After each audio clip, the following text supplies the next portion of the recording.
आदिवासी समाजातील विद्यार्थ्यांसह नागरिकांचे प्रश्न निकाली काढावे व आदिवासींवर होत असलेल्या अन्याय अत्याचाराच्या विरोधात सोमवारी बिरसा ब्रिगेडच्या वतीने तिरंगा चौकात लाक्षणिक आंदोलन करण्यात आले।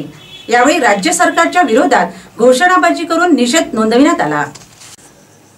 सर्वोच्च न्यायालयाचा बोगस आदिवासींनी खऱ्या आदिवासींच्या बळकावलेल्या सरकारी नोकऱ्या रद्द करून खऱ्या आदिवासींच्या जागा भरण्याच्या 6 जुलै 2017च्या निर्णयाची शासनाने तात्काळ प्रभावीपणे अंमलबजावणी करावी। आदिवासी विद्यार्थ्यांच्या वसतिगृहासाठी शासकीय इमारती अजूनही बांधल्या नाहीत, त्या तात्काळ बांधण्यात याव्या। पंडित दीनदयाल स्वयं योजनेचे निर्वाह भत्ता शैक्षणिक सत्र संपत येऊनही अजूनही विद्यार्थ्यांना ते मिळाले नाही, ते तात्काळ देण्यात यावे।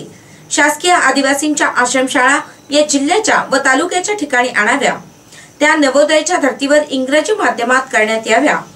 आदिवासी मुलामुलींसाठी जिल्ह्याच्या ठिकाणी 1000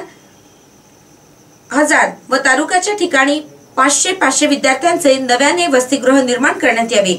स्पर्धा परीक्षा वर्ग व औद्योगिक प्रशिक्षण वर्ग सुरू करण्यात यावे। वसतिगृहातील व आश्रमशाळेतील अपुऱ्या शिक्षक व कर्मचाऱ्यांची वर्ग तात्काळ भरण्यात यावा। आदिवासी क्षेत्रात पेसा कायद्याची प्रभावीपणे अंमलबजावणी करण्यात यावी। बेरोजगार युवकांसाठी शबरी महामंडळामार्फत तात्काळ रोजगार उपलब्ध करून देण्यात यावा। बिरसा मुंडा जयंती व आदिवासी अस्मिता दिवसाची शासकीय सुट्टी जाहीर करण्यात यावी। आदिवासी प्रकल्पामार्फत आदिवासी शेतकऱ्यांना देण्यात येणाऱ्या योजनांची तात्काळ अंमलबजावणी करण्यात यावी। या मागण्यांसाठी तिरंगा चौकात बिरसा ब्रिगेडच्या वतीने धरणे आंदोलन करण्यात आले। यावेळी आंदोलनकर्त्यांनी सरकारचा निषेध करीत घोषणाबाजी केली। यानंतरही आमच्या मागण्यांची दखल सरकारने घेतली नाही तर यापेक्षा तीव्र आंदोलन करू असा इशारा बिरसा ब्रिगेडचे जिल्हाध्यक्ष डॉक्टर अरविंद कुळमेथे यांनी दिली। की जे बोगस आदिवासी 1,95,000 बोगस आदिवासी ज्यांनी खऱ्या आदिवासींच्या सरकारी नोकऱ्या बडकावलेल्या आहे, अशा बडकावलेल्या बोगस आदिवासींना तात्काळ तिथून काढण्यात यावं आणि खऱ्या आदिवासींच्या जागा भरण्यात याव्या।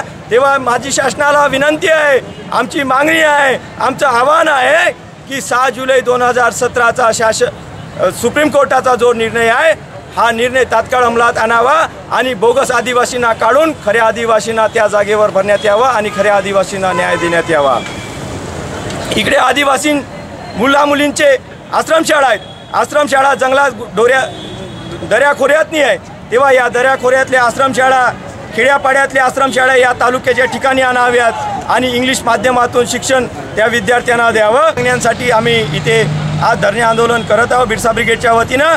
जर यानंतरही शासन व्यवस्थित आमच्या मागण्या पूर्ण करत नसेल, ऐकत नसेल तर आम्ही मात्र हे राज्यव्यापी उठाव आणखी मोठ्या प्रमाणात महाराष्ट्रभर करणार आहोत। दुसरा टप्पा असून महाराष्ट्रातल्या आम्ही 36 जिल्ह्यामध्ये त्याची धरणे आंदोलन करत आहोत, परंतु पहिला टप्पा म्हणून आम्ही यवतमाळपासून सुरुवात करू। 36 जिल्ह्यावर आमचे धरणे आंदोलन राहतील। प्रमुख मागण्या 6 जुलै 2017चा निर्णय, शासकीय आदिवासी मुलामुलींच्या वसतिगृहांचे बांधकाम आणि या जिल्ह्यामध्ये तसेच महाराष्ट्रामध्ये संपूर्ण पेसा कायद्याची प्रभावीपणे अंमलबजावणी करण्यासाठी या धरणे आंदोलनाचा लढा आम्ही या दुसऱ्या टप्प्यातून संपूर्ण राज्यभर करत आहोत। आणि बिरसा मुंडा सध्याला मैदानात उतरली आणि या सर्वामध्ये पत्रकारांनी आणि मीडियाने आम्हाला सहकार्य केलेलं आहे।